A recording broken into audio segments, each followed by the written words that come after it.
خوب تلفیق کنم. بعدها رفته رفته به این سمت رفتم که خب حالا من از یک آدمی که تو استراتژی فعالیت کرده دوست دارم که در اجرا و رسوندن این به مخاطب هم نقش خوبی داشته باشم. پس برم سمت مارکتینگ که بتونم اون چیزی که تو استراتژی تدوین میشه رو بهتر پیاده سازی کنم سمت مارکت. در این بین هم برهه‌ای به این فکر افتادم که زمانی که استراتژی کار میکردم به این فکر افتادم که برم تو حوزه پروداکت، چون زمان میگفتم پولش خوبه و حوزه بود که مدیر عامل کوچک و فلان و اینها. و بعد یک گریزی زدم تو پروداکت، دیدم که نه، اصلا فضایی که من دوست دارم نیست. یعنی اینی که خیلی مهمه که آدم‌ها در اون فضا و اون کریر شغلی که میرن بدون اینکه اون چیزی که میخوان هست یا نیست. این نهی نمیکنه که مدیریت محصول چیز خوبیه یا بدیه، برای من فیت نبود. و بعد ولی دیپ روش مطالعه کردم، به خاطر اینکه در استراتژی خیلی وقتا نگاهت کلانه، بالا به پایینه، و بعد دوست داشتم ببینم ساید یوزر چه اتفاقی میفته، اون چه جوری فکر میکنه، و در مارکتینگ هم این شکلی که خب در مارکت چه خبره، سمت کاستومر، سمت اینسایتی که از بیرون میاد. و امروز خوشحالم به نظرم مسیری که اومدم یه تلفیقی از همه رو تونستم جمع کنم، یعنی استراتژی رو با پروداکت ترکیب کنم، با مارکتینگ ترکیب کنم و امروز در استیتی که هستم فعال باشم. این در خصوص اینی که خب الانم در حقیقت مدیر اکویزیشن و پارتنرشیپ اسنپ فودم.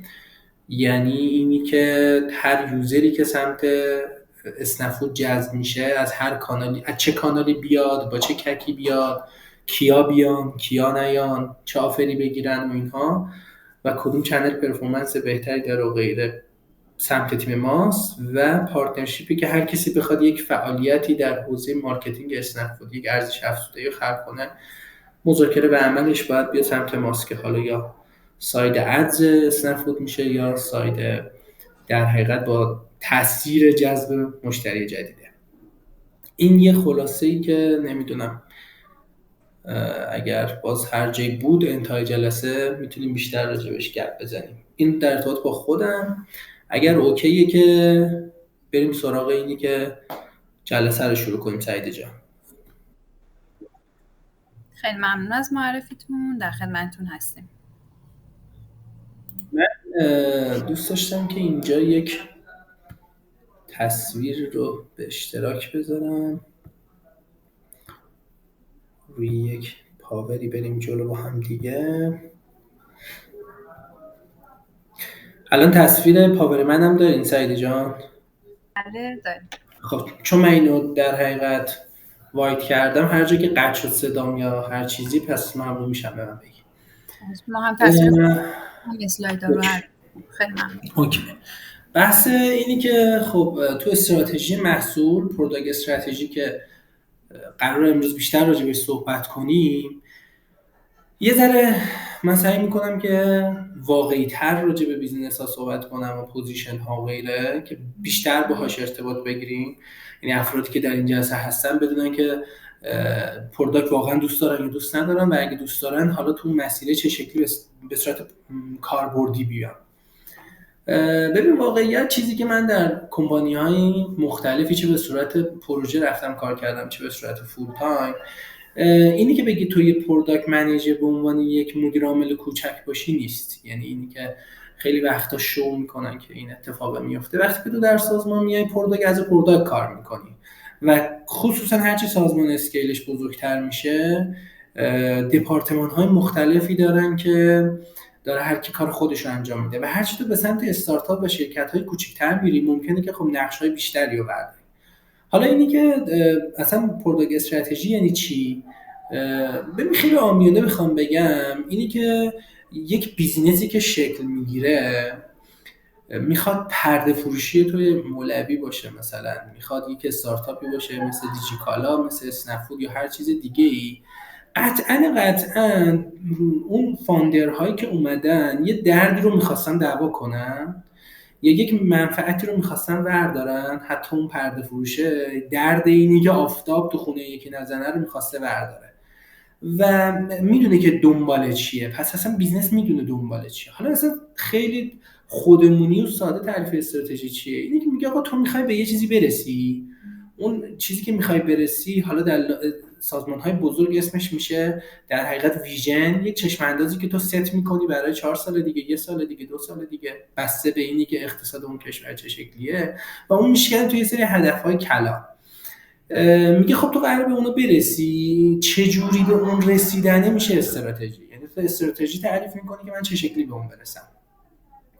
حالا اینی که پروداکت استراتژی چی میشه؟ عملا تو زیر مجموعه اون استراتژی داری کار میکنی. یعنی اینی که تو باید سعی کنی که خودتو تو ریل قطاری قرار بدی که اون سازمان داره به اون سمت حرکت میکنه و دپارتمان استراتژی یه چیزی رو تدوین کرده، حالا اگر کوچکتر باشه یه دپارتمان برنامه‌ریزی یا هر چیز دیگه، اون استراتژی رو تدوین کرده. تو اون چیزی که مدیر عامل داره به زبون میاره، هیئت مدیره به زبون میاره و بیزینس عملا به زبون میاره که میخواد به دست بیاره رو، تو این محصوله رو با اون همسوش میکنی. خب حالا پس اگر ما بخوایم بگیم که استراتژی محصول چیه، ما قرار نیست کار خیلی عجیب غریب و خفنی بکنیم. همینی که من بفهمم که کمپانی به چه سمتی قراره بره و برنامه‌اش اینه که چه جوری به اون مسیر بره. اینی که من بتونم محصولم رو انطباق بدم با اون استراتژی سازمان، چیزی که من با برم سمتش. خب حالا اینو باید به چی وصل کنم؟ اکزیکیوشن پروداکتم باید بیاد به نیاز مشتری وصل کنم، به در حقیقت اهداف سازمانی وصل کنم. ساید کاستومرش با منه، یعنی یه جایی که بیزنس تصمیم میگیره به یه چیزی بره، حالا جلوتر خیلی عملی تر و یه سری مثالا میبینیم که بهتر با این خودمون رو میتونیم مچ کنیم.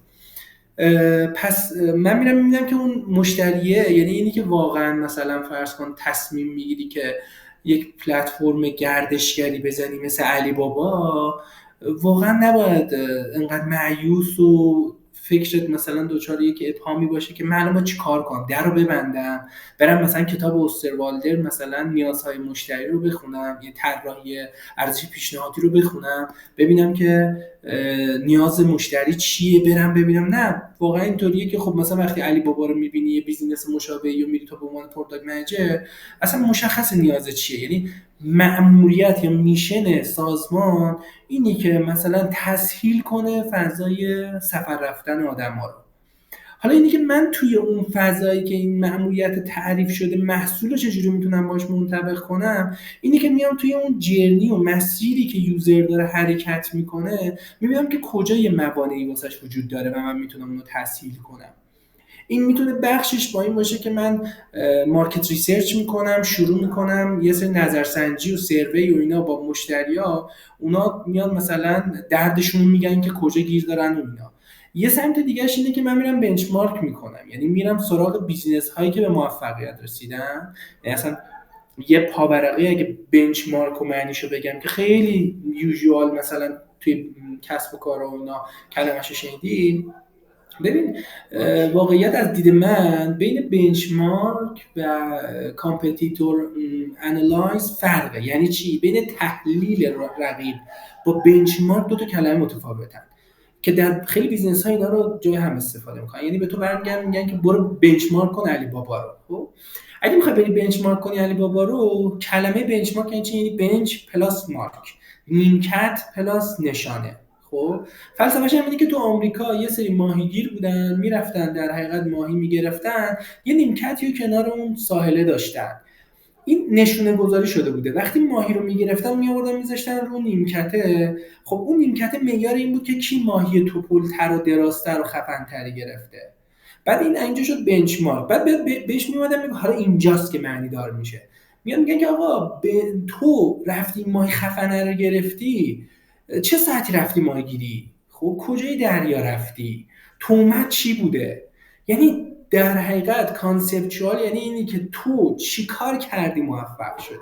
و فلسفه بنچمارک یعنی همین، تو میری سراغ پلتفرم، میری سراغ بیزنس هایی که به موفقیت رسیدن در اون زمینه‌ای که تو داری کار میکنی، میری میبینی که او چه کار کرده که به موفقیت رسید در اون زمینه. پس اگر اون موفق شده، من اگر بیام اون رو لوکالایز کنم، بومی سازی کنم، آداپت کنم با پلتفرم خودم، احتمالاً منم به موفقیت میرسم.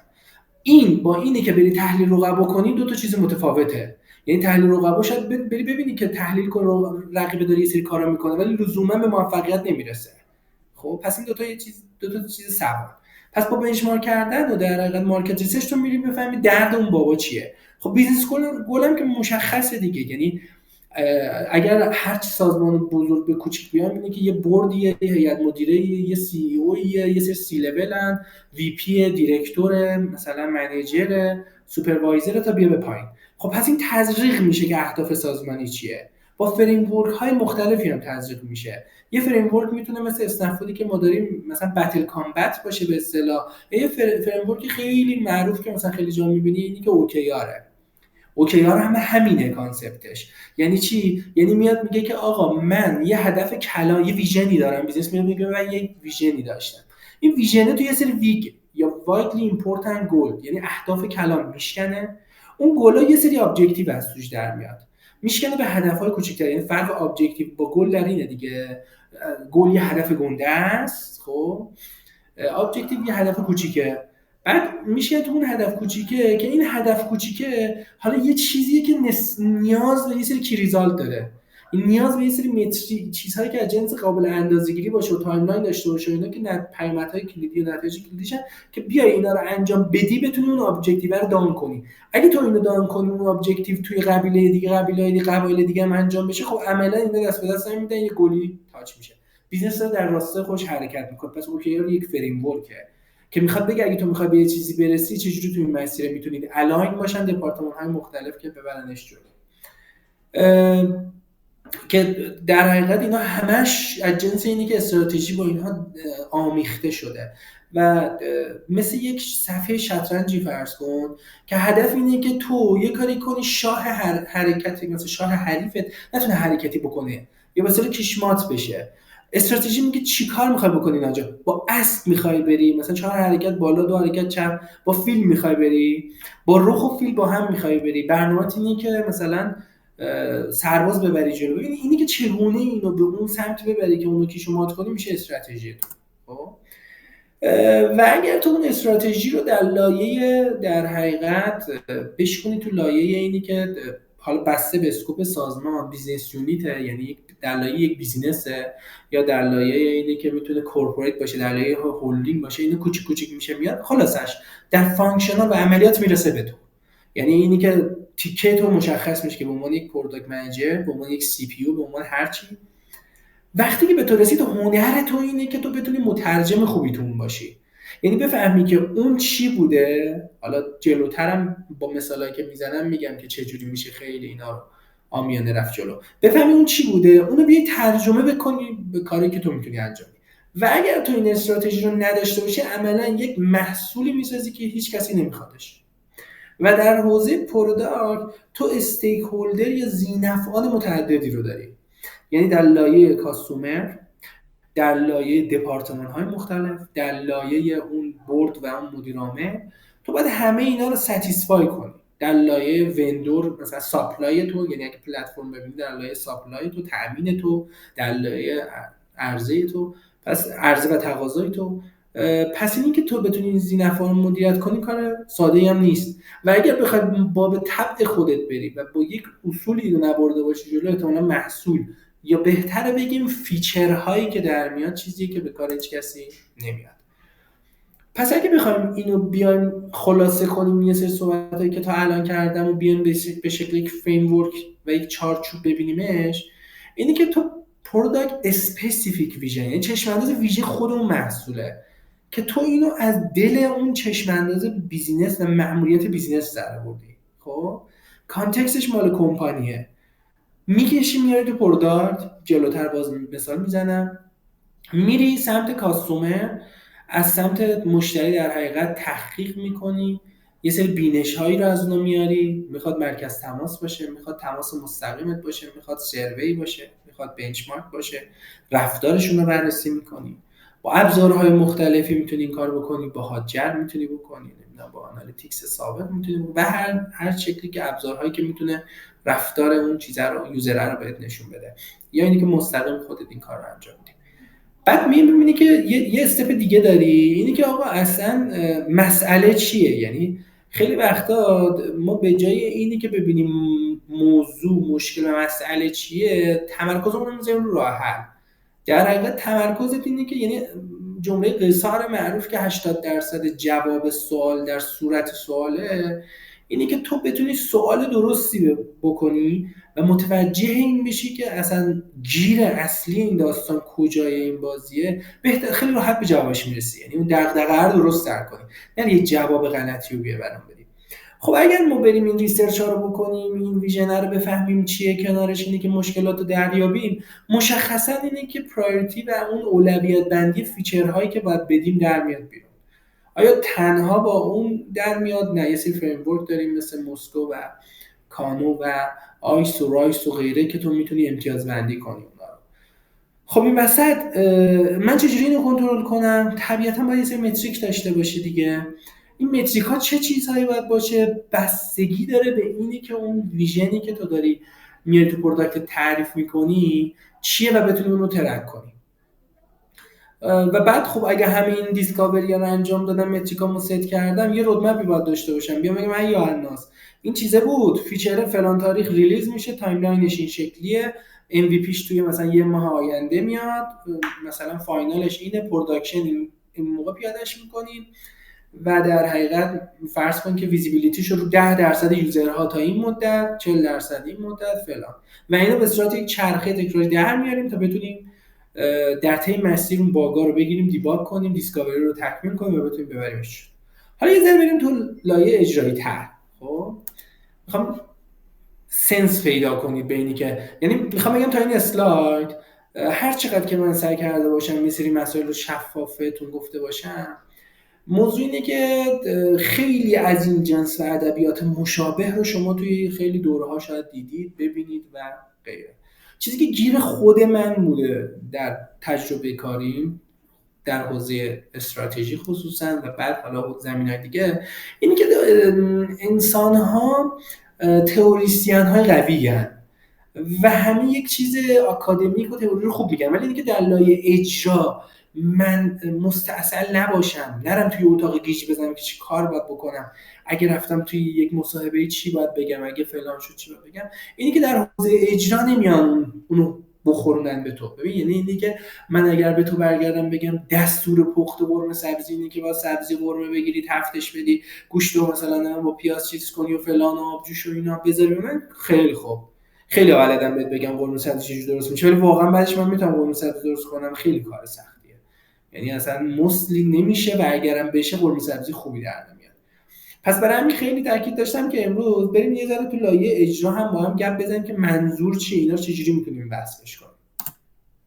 اینا که آوردم همش تقریبا نه دیگه، همش بنچمارک هاییه که در پلتفرم های خارجیه. خب الان این دو تا تصویری که سمت چپ داری میبینی مال یک بیزینسیه که در حوزه گردشگری در اینترنشنال و بین المللی داره کار میکنه. خب یک مسئله و دغدغه‌ای داره این دوتا، اینی که بیزینس گردشگری وقتی آنلاین میشه بلیط هواپیما داره، هتل داره و نسخه های پیشرفته ترشون، اونایی که در توریست کار میکنن، تور دارن. یه مشکلی که ما بارها و بارها بهش برمیخوریم و اینه که اذیتمون میکنه، چه اینه که نمیتونیم اون چیزی که میخوایم رو پیدا کنیم، چه اینه که قیمتش، چه اون گم و گور شدن تو پلتفرمه تو توره. خب یعنی اینی که من میخوام تور بخرم و میرم تاریخ‌ها رو میزنم، یا بلیط هواپیما نیست، یا هتل نیست، یا این هست یا قیمت شد. این یه فیچری رو آورده بالا این پلتفرم که تا حالا هیچ کسی در ایران هم این کار نکرده. اون بالا که خط قرمز گذاشتم اگر ببینیم اینجا نوشته که exact date flexible، یعنی یه فیچری آورده بالا میگه یا تو اون تاریخی که میخوای بری خودت بگو، یا قابلیت اینو داری که انعطاف بدی در تاریخی که میخوای بری. وقتی که تو رو گزینه فلکسیبل کلیک میکنی اینجا میاد میگه که خب ببین برنامه چیه، ویکند میخوای بری، یه شب میخوای بری، 2 تا 3 شب، 4 تا 6 شب، بعد کی میخوای مثلا بری، میخوای اینی تایم هر وقتی باشه، اپریل برم، می برم، جون برم، جولای برم. یعنی چی؟ یک پرابلمی، یک مشکلی وجود داره، آدم‌هایی که میخوان برن تور گیر میکنن. خب من چیکار کنم؟ بیام بگم ببین اگر نمیتونیم، اگه به من بگی فلکسیبل دیت میتونه باشه، من متناسب با اون چیزی که تو داری به من اینپوت دیتا میدی، من میام یه پکیج رو جلوی پای تو میذارم خب اگر این کارو بکنم کانورژن من بهتر میشه، یعنی آدم‌های بیشتر میرن به سمت خرید. من دارم عملا اینجا یک ایمپکت بیزینسی میذارم، فروش رو زیاد میکنم. یعنی از پایین بچه دارم حرکت میکنم به بالا. تق تق مدیر عامل اومده گفته آقا من دغدغه دارم. آقا دغدغه‌تون چیه؟ دغدغه‌م اینه که من پروداکت توری که آوردیم بالا، اتفاقا چون هواپیما میفروشن برام جذابه، خب میخوام فروش تو رو زیاد کنیم. چه پیشنهادی داری پروداکت؟ قبول دارید که مثلا انعطاف تاریخ میتونه کمک به فروش کنه؟ اینا من بنچمارک کردم. بابا دمت گرم، عجب فیچر، اینو بریم دیولپ کنیم. خب پس رفت یه چیزی رو در سطح بیزینس گولز برداشت، فروش بیشتر، پروموت بیشتر یک پروداکتی مثل تور. میایم سمت راست، میگیم که آقا مشتری میخواد بره در یک پلتفرمی غذا سفارش بده، ولی خیلی آدما هستن، یعنی یک ساندویچی که رو میخواد بخره، این ساندویچه طرف مثلا یه چیزی درش وجود داره که دوست داره بیشتر داشته باشه، کمتر، مثلا در اسنپ فود توی اسکوپ اینو داره، پس میخواد کاستومایز کنه اینو.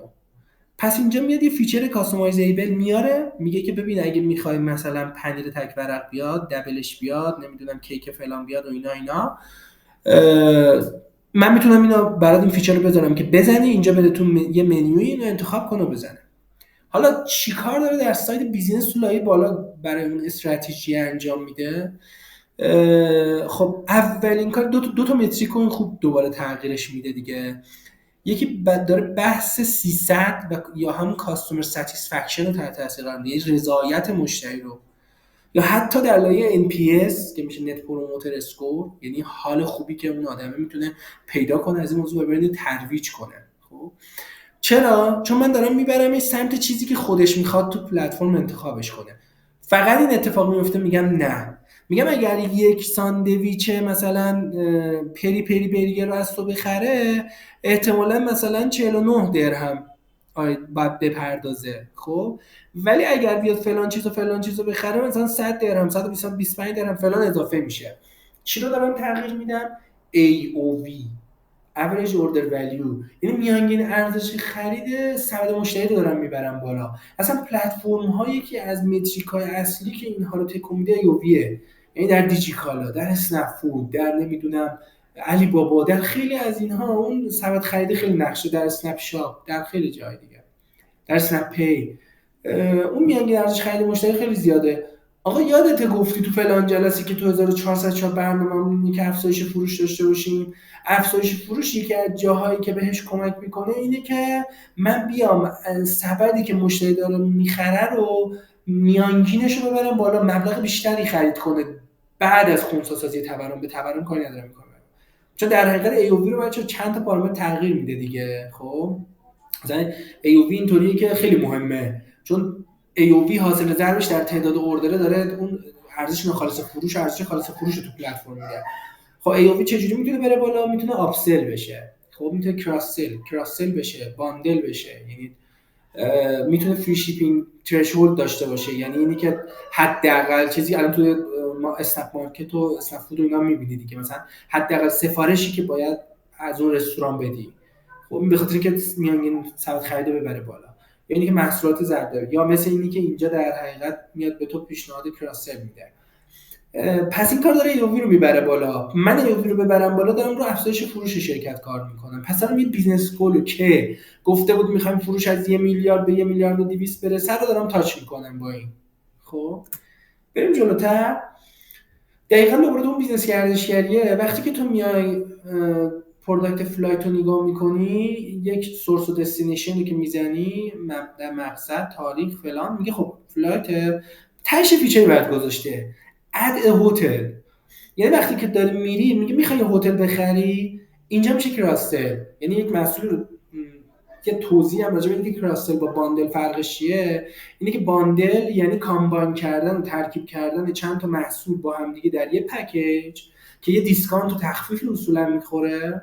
مثلا اینه که به تو برمیگرده میگه که اگر شارژر رو نمیدونم آیپاد و گوشی آیفون و این چیزو هندزفریش و شارژرش و اینا رو با هم بخری، خب این 4 تا تو این پکیج در 2,500,000 خب این در حقیقت میشه باندل کردن که توی مثلا اسنپ یه سری جای دیگه میبینی دیگه، تو منو یه سری رستوران‌ها کمبو تعریف شده، یعنی میاد میگه که یه پیتزا و یه استرامبولی و یه سیب زمینی مثلا فلان. کراس سل یعنی اینی که تو یه چیزی رو خریدی، یه پروداکت دیگه، یعنی به صورت جداگانه یه پروداکت دیگه به تو آفر داده میشه که هزینه اینا هم جدا از هم حساب میشه. میگه تو اگه میخوای فلایت بخری، من به تو پیشنهاد هتلم میدم، این یک کراس سل ایجاد میکنه. کراس سل ایجاد کنه داره افزایش فروش میاره، تعداد محصول بیشتری فروخته میشه، ای او وی میره بالا، فروش رو داره زیاد میکنه. یعنی اینجا اون جاییه که فیچرها رو تو با ایمپکت بیزینسی رو میکنی واسه اون استیک‌هولدر اصلی و میفهمه که چیه، چقدر تاثیر میذاره. میگه با تست کنم، آقا من تو 10% اکسپوژر دادم به یوزرها، یه همچین تأثیری گذاشت، احتمالاً اگه اینو بگم 40% 50% این تأثیر رو خواهد گذاشت. یا تو بحث مثلا بعدی که همین آمازون هستش، این شکلیه که تو وقتی که گلکسی اس24 اولترا رو اد میکنی، باز میاد به تو میگه که آیتم های بیشتری هست که باز هم رو کراس-سل داره کار میکنه، که این کراس-سل پروداکت دیگه، این خودش یه پروداکت عملا، که تو باید میتونی اینو با ای آی مثلا فیت کنی یا هیستوریکال دیتا، یعنی آنچه که این به این پروداکت ربط داره رو بیام ساجست بزنم، قابش رو ساجست بزنم، شارژرش رو ساجست بدم و فلان و اینا. خب پس این هم باز داره ایمپکت بیزینسی میاره برای تو، چون ای او وی تو رو میبره بالا. یا اصلا یه چیزی که باز سمت اینی که یه کاستومر پینی داریم، باز راستی مال آمازونه که به تازگی یه فیچری رو ریلیز کرده که یه اسیست ای آی داری. تو وقتی میری تو آمازون یه سری پروداکت داری، این پروداکت که نداشته باشه آمازون، مثلا دیدی تو دیجیکالا میگه موجود شد خبرم کن، مثلا دکمه‌شو میزنی این میگه بای فور می، برام بخر. خب برام بخر آمازون چیکار میکنه؟ میاد میره وبسایت های دیگر رو کرال میکنه، میگرده یه جایی که وجود داره برای تو میخره، توسط آمازون به تو داده میشه.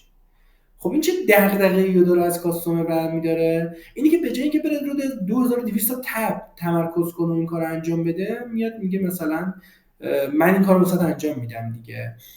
و نکته مهمی که داره این اسیست پیاده سازی میکنه، این دستیار هوشمنده، اینی که باز میخوام بهت بگم چه ایمپکت بیزنس افزایش فروش میآوره. بله افزایش فروش میاره. یه دغدغه شاید تو بیزنس داشته، من گفتم ایوه الناس، ما تو این کوارتری که داریم، توی این سیزنی که داریم، یا مثلا توی این نیم سال، توی مثلا سالی که داریم، چرن ریت ما، نرخ ریزش مشتری ما مثلا 20% بوده، ما یه خواهیم کنیم 15%. تو از پروداکت ریز میکنی، میگه آقا من رفتم مثلا سروی کردم، اینترویو کردم با مشتری، فهمیدم که این مثلا 8% این ریزشه به خاطر این بوده که اونا پروداکتیو که در حقیقت یعنی 80 از اون 80% مثلا 20%، اگه چرن ریتش 20% باشه، یعنی مثلا میگه 80%، چون مثلا 30%ش اینجوری بوده که اینا کالایی که می‌خواستن رو توی آمازون پیدا نکردن، ما رو ول کردن رفتن. خب یعنی در حقیقت چرن ریت 80% منظورم بود و ریتنشن 20%، یعنی 20%شون موندن، 80%شون رفتن. حالا اون 80% که ول کردن من رفتن، 30%شون موضوعشون بوده که کالا رو نداشتن. میگه من واسه یه دیسکاوری کردم، نشستم با مشتری صحبت کردم، این گفتم مشکلش اینه، من اگر این فیچر الان پیاده سازی کنم، احتمالاً از اون یعنی شاید اون 30% مثلا 20%شو کاور کنم برات. پس دارم یه ایمپکت بیزینسی میذارم تو لایه بالاتر. خب بیایم بذار کلانتر، یک بیزینسی مثل نون که حالا لانچ 2020 بوده و در حقیقت در سرمایه‌گذاری عربستان و امارات و اینا هست، میگه من یک ولیو پرپوزی دارم، یک ارزش پیشنهادی دارم و یک مزیتی دارم. چی دارم؟ در لاین این تصویرش رو من پلی کنم، در لاین گروسری و خرده فروشی من ادعای اینو دارم که 10 دقیقه 12 دقیقه 15 دقیقه دلیور میکنم و میاد خب پروداکت میگه ببین این چیز باحالیه. خب پس من تو سوپر اپ تو، درست اسم مینت مثلا، من میتونم نومینت رو به اصطلاح بیام یه دونه خیلی ساده است، بیام یه دونه آیکون متحرک تعریف کنم که اون میاد روی اون ولی پرپوز تو مانور میده و تو چش آدمی میاره که ببین 10 دقیقه است داری دقیقاً ایمپکت بیزینسیش اینه میشه که تو داری یک مزیت اصلی پلتفرم رو اینجا پروموت میکنی. خب یا مثلا اینجا در بولت هم داریم که میاد میگه که آره تو اگه غذا سفارش بدی میتونی تو 10 دقیقه غذا بگیری دیگه. خب اینو میاد به صورت یک کاروسل مثلا گیفتور چیز میکنه، نمایشش میده که تو وقتی در هوم پیجت میای همون اول اینو ببینی. یعنی برای بیزنس مهمه. ببین برای بیزنس ها یا فروش، خیلی وقت فروش مهمه، خیلی وقت تعداد افزایش مشتری براشون مهمه. خیلی وقتا اینطوریه که سرویس اصلا اندازه این نیست که یه همچین تارگتی رو بخواد برداره. میگه ببین بذار من فعلا اندازه آگاهی برند اورننس داشته باشم، آگاهی برند داشته باشم، آدم بشناسن. خب آگاهی برند داشته باشم بخشیش به اینه که بفهمن من پلتفرمم چیکار میکنه، بخشیش به اینه که اینو پوزیشنینگ کنن، یعنی بدونن که تو ذهنشون من میخوان یه جای قرار بدم، من کجای بازیام. اگه میخوای من یه جای بازی تو ذهن قرار بدین اینه که دلیوری من زیر 10 دقیقه است. خب پس اگر یه روزی تو گشنه بودی و می‌خواستی زود غذایی رو بگیری، میگی بذار برم بولتو باز کنم مثلا اینو دریابم. پس من در راستای ایجاد آگاهی اون پلتفرم دارم تو پروداکت یه چیز خیلی ساده رو پیاده سازی میکنم. بعد خیلی مهمش چیه؟ اینی که من رفتم بنچمارک کردم اینا آوردم. اگه بنر سمت چپ رو ببینیم، یه فضای یکی از متریک هایی که KPI هایی که در حقیقت عملا بچه های لول متریک که خیلی برای بیزنس ها زیادی مهمه، بحث NPS دیگه.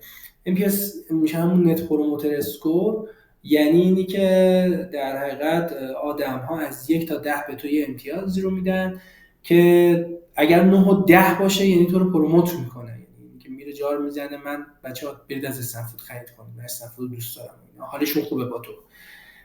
در حقیقت اگر 7 و 8 باشه این آدم پسیوه، یعنی حس خاصی بهتون نمیده، نه تو رو تبلیغ میکنه نه برای تو بد میگه. اگه 1 تا 6 بده یعنی اینکه دیترکتور رو میره میگه مثلا اینا یه مش دوز زدن فلان، از اینا خرید نکنید. خب پس این متریکیه که تا یه حد خوبی سلامت بیزینس رو نشون میده که آدم‌ها چه حسی به تو دارن. و این حسه NPS خیلی چیزا روش تاثیر میذاره، دلیوری روش تاثیر میذاره، کامرشال روش تاثیر میذاره، مارکتینگ روش تاثیر میذاره، و از کلا این تجربهش روش تاثیر میذاره که حالش خوب باشه یا بد باشه.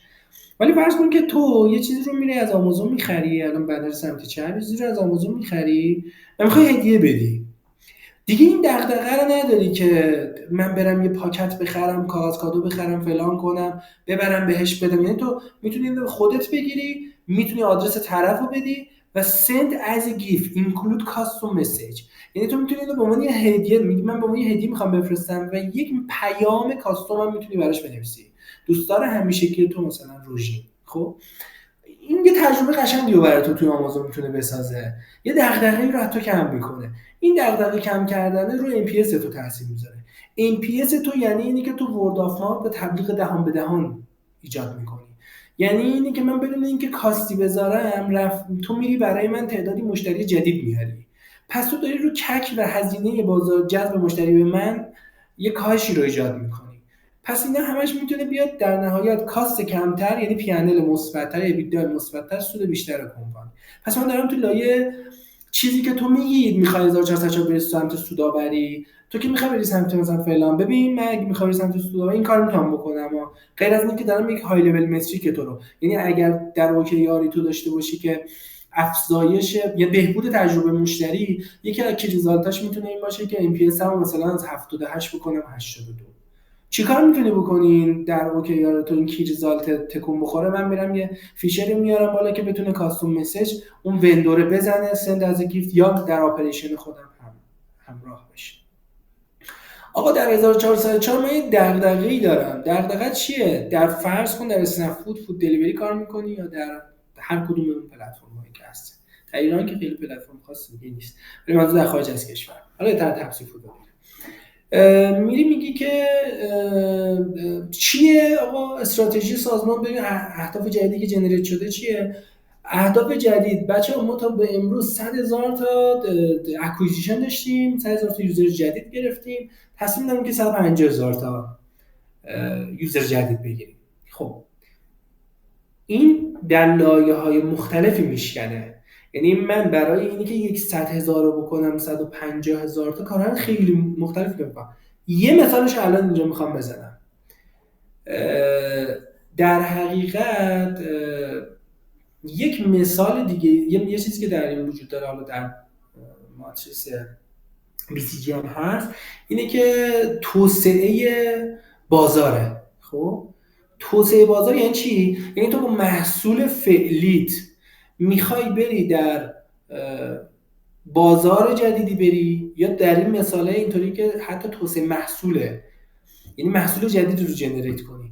آقا من میخوام بکنم 150,000 تا، قبول داری یک اقیانوسی که برای من وجود داره اینه که هم تو همین اقیانوسه برم ماهی بیشتری پیدا کنم، یه اقیانوس جدید، یه بلوشن، یک اقیانوس آبی دیگه میتونم خلق کنم. چی؟ آیا ترندی اومده، یه سری آدم گیاهخوارن، وگنن. من اگر بیام توی پلتفرمم برم فیچری بذارم که بتونه کسایی که وگن ها رو نشون بده و پیور وگن ها رو نشون بده، و بریم یه سری تامین کننده رستوران و وندوری بیاریم که گیاهخوارا رو تاچ میکنه، یا مثلا غذای رژیمی ها رو تاچ میکنه، یه سری آدمی که تا امروز تو اسنپ فود نمی اومدن خرید نمی‌کردن به خاطر اینی که محصولشون پیدا نمی‌کردن، پیدا میشن. پس من میتونم یه تعدادی مشتری جدید به تو اضافه کنم. پس دارم اون هدفی که برای من تعیین کردی و کمک میکنم، در راستای اون خودم رو الاین میکنم. خب میایم یه فیچر دیگه رو بحث ریویو. یعنی تو میخوای بری یک پلتفرمی که غذاه، ببین دیگه طبیعتا تو وقتی که میری در دیجیکالا امروز خرید میکنی، بخشی هم سراغ فیچرهایی میری که ویدیو آپلود میکنن و عکس میذارن. آقا یه عکس خوشگل پیتزا گذاشته، اون عکس جذابی هست، ولی تو بهش اعتماد نداری. پس من اگه یه فیچری بذارم که در نظر مشتریان اونا بتونن عکس و فیلم آپلود کنن، یه تجربه واقعی تری میسازم و احتمالاً تفاوت کمتری پیدا میشه بین چیزی که مشتری در واقعیت میره میبینه و چیزی که واقعا هست. پس این در رضایت او تاثیر میذاره. اگر در رضایت او تاثیر بگذارد، باعث میشه که اون تکرار خرید بیشتری داشته باشه، چون به اون چیزی که هست نزدیکه و ریتنشن منو میتونه ببره بالا. خب یا در حقیقت میتونه به عنوان یک پلتفرم هویت من واقعا رعایت کنه که من پلتفرم، یعنی اصل اول پلتفرم یعنی میانجیگری، یعنی من بی‌طرفم، بی‌طرفی خودش رو ثابت کنه و اگه رستوران بدیه بذار پروموت بشه که بده و آدمو بفهمن بده و خرید نکنه، و اگه رستوران خوبه آدم‌ها بیشتر اون دریابن و بتونن در حقیقت از اون خرید داشته باشن. دوباره میایم روی بحث اینی که تو پروداکت چیکار میتونم بکنم. من در یک جایی دارم کار میکنم که مثلا در یک کشوری دارم کار میکنم که تحریم نیست و فلان و اینا، میخوام مایندست رو به دست بیاری.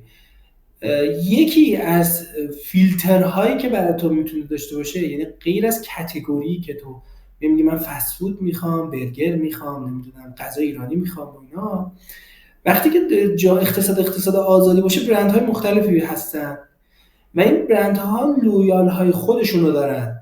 چه بسا به جای اینکه او بره گم بشه در PDP بخواد دنبال این بگرده که قهوه مثلا استارباکس سفارش بده، قهوه لمیز سفارش بده، من میتونم یک پاپیولار رستوران یا پاپیولار برند بیارم که اینا مثلا فرانچایز های معتبر و بزرگی هستن و من اگر یه آدمی میخواد بره بچرخه سریعتر، یعنی یارو فن شیلاه، فن مثلا نمیدونم استارباکس، فن KFC، میره اونجا خریدشو میکنه، نزدیکترینش انتخاب میکنه میره.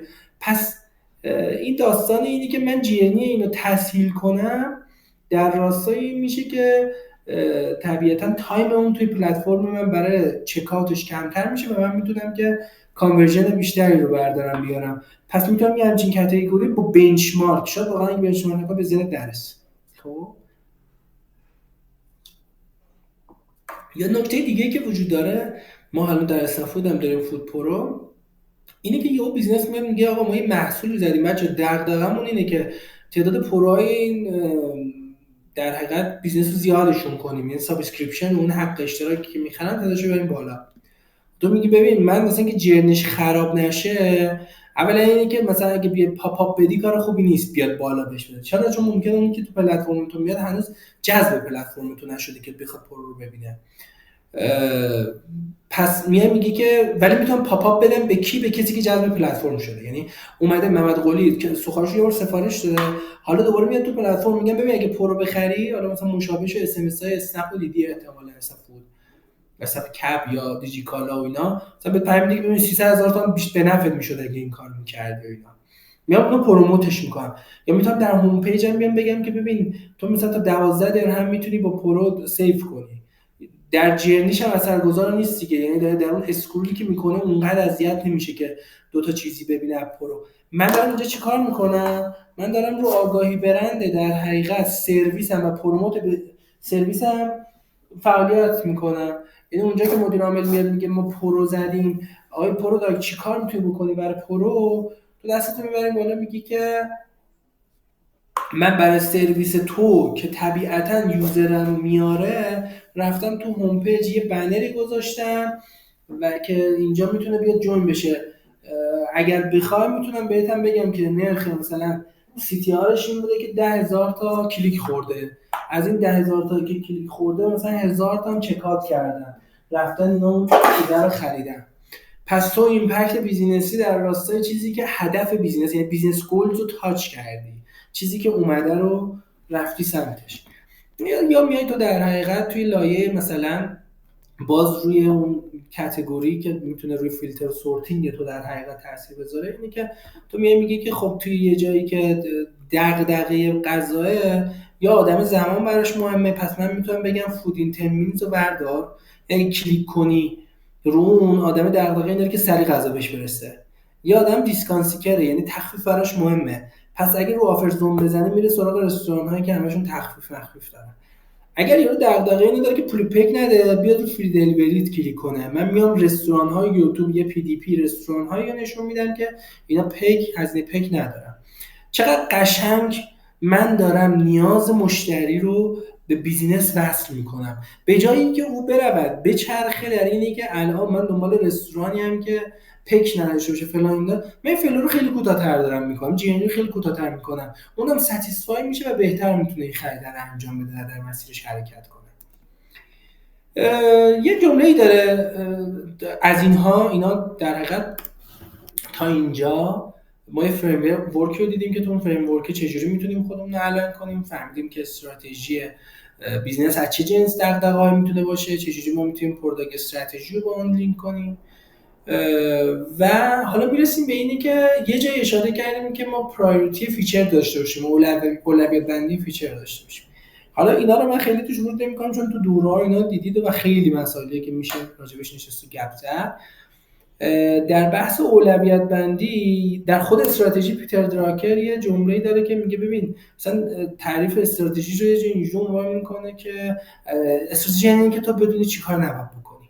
خب اینجا جایی که خیلی مدیران محصول در دامش میفتن دیگه، یعنی میرن خیلی کارهای پر از تو بیزنس ها پر از فیچرهای میبینی، حتی پر از داشبوردها، یعنی پروداکت پی ام های اینترنال پی ام ها، پر داشبوردها و چیزهایی که در داخل اصلا اینا هیچ کاربردی نداره.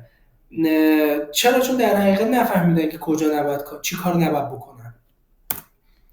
خب طبیعتا یه فریم ورک های اسکورینگی اومده مثل مسکو، مثل رایس، مثل کانون، مثل آیس که تو اینها چه بسا بهتر، یعنی قطعاً باید بری سراغ یک دلفیتور و یک جمع خوبرگان، یه سری آدمی که میشینن برین استورم میکنن یا در حقیقت بستگی به کانتکست اون موضوعی که داری اینا جدا باشن، تک باشن و اینا.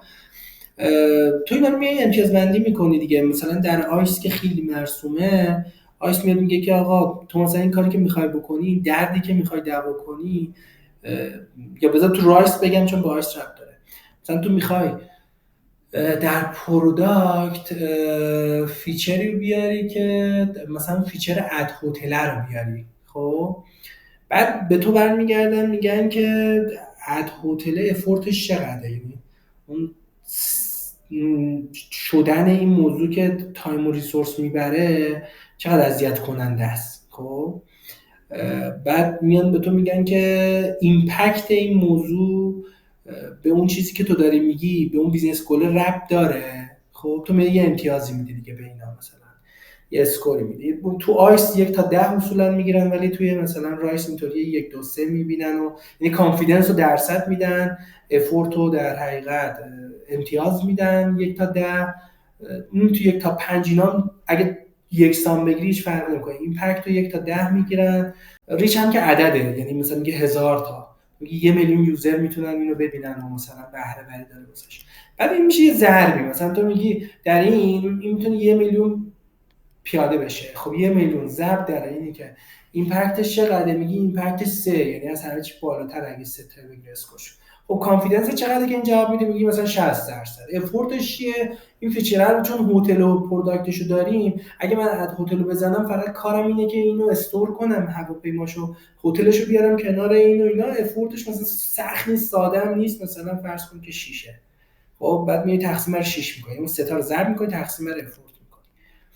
در آیس اینطوری که فقط ضرب میکنی. آیس فرقش با رایس اینه که این ایز اون افورته، یعنی میاد میگه که سادگی چقدره، مثلا ایمپکتش چقدره، تو میگی ایمپکتش 1 تا 8، کانفیدنس چقدر داری، مثلا میگی 8، 8 تا 64 تا، مثلا ایزش چقدره، مثلا 2، مثلا میشه 128. اسکور اون فیچرش رو 128 در یک جمعی که دارید نظرسنجی میکنید. اسکور یه چیز دیگه میشه 440. خب 440 بزرگتر از 128، پس اون فیچر با اولویت بالاتری داره. از کی نظرسنجی میشه؟ استیک‌هولدرهایی که توی اون قضیه تاثیرگذارن و نقش میتونن بردارن. اینو چرا گفتم؟ حالا مسکو که میگه موثق شد چه چیز رو باید بدم کریتیکال بحرانی، اگه ندم مثلا ام وی پی غلط در میاد. مثل که دوچرخه اگه میخوام، بله اگه میخوام یک وسیله، اون مثال معروف پرداکی، میخوام یک وسیله طراحی کنم که حرکت کنه، میتونم دوچرخه بدم. موتور میخوام طراحی کنم، دوچرخه بدم به موتورش کنم، ولی چرخ نذارم کریتیکال، چرخ رو باید بزنم. خب آقا مثلا بایدیم چیه؟ یعنی که مهمه ها، ولی لزومی اسنشیال نیست. خب مثلا تو میگی که آقا مثلا چی میدونم پدالش اگر دمپای توش بره مثلا چیز جذابی، ولی مهمه، ولی مثلا ضروری نیست. کوتاه تو میگی که آقا مثلا میتونه مثلا باشه، تو میگی قمقمه است. بعد میگه آقا won't have، تو میگی بوخه اصلا تو این اسکوپی که الان لازم نیست. فریم ورک ها بچا تو مثلا مسکو و کانو خیلی شبیه هم. مثلا کانو همینه، میگه آقا نیاز بیسیک یارو چیه، بعد مثلا نیاز عمل کردیش چیه، دیلایتر کی چی، مثلا واو بر حس واو براش میاره، این دیفرنت هم چیزی اصلا براش اهمیتی نداره. تقریبا اینا تو یه اسکوپ یه ذره با هم فرق. پس اینو برای این گفتم که تو استراتژی تو اینو باید بدونی که خیلی وقتا چه کارهایی رو نباید بکنی. اینی که چه کارهایی رو نباید بکنی میتونه زمینه ساز اولویت بندی فیچرهای تو باشه. و وقتی که میخوای بری به اون سمت، باید یه سیستم امتیازدهی داشته باشی که تو بفهمی چه کارهایی رو نباید بکنی. بیزینس جای تصمیم گیری سلایق شخصی ما نیست. بیزینس جاییه که ما باید بنچمارک کنیم. بیزینس جاییه که ما باید استیک‌هولدرها رو نظرسنجی کنیم. بیزینس جاییه که ما باید دیتا گدرینگ کنیم، جمع‌آوری دیتا کنیم و اینسایت بسازیم و بینش بسازیم و بریم به سمت اینکه با داده حرف بزنیم. بیزینس چیزی نیست که توی پروداکت منیجر فکر کنی چی خوبه چی بده. ما بر مبنای احساس در بیزینس تصمیم نمیگیریم. پس در نتیجه که اینها یه مصداق‌هایی بودش که حالا بعدا به این زمانی که داشتیم راجع به استراتژی محصول، من به ذهنم اومد که میتونه جذاب باشه. امیدوارم که جذاب بوده باشه.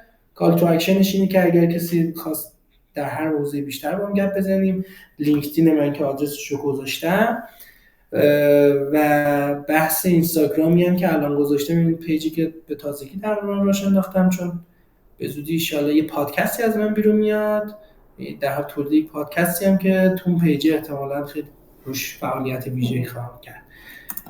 بچه دمتون گرم که گوش دادین، چون سعیده تقریبا گفته بود که فضایی باشه که بخشیشو من صحبت کنم و بخشیش احتمالاً بچه‌ها یه سری سوالات و ابهامات و موضوعات مشابه دارن. من تو این تایمی که داشتم احساس کردم که این یه وارماپ و یه چیزی میتونه باشه که ذهنمون گرم بشه نسبت به موضوع و باحال باشه دیگه. امیدوارم که خوب بوده باشه.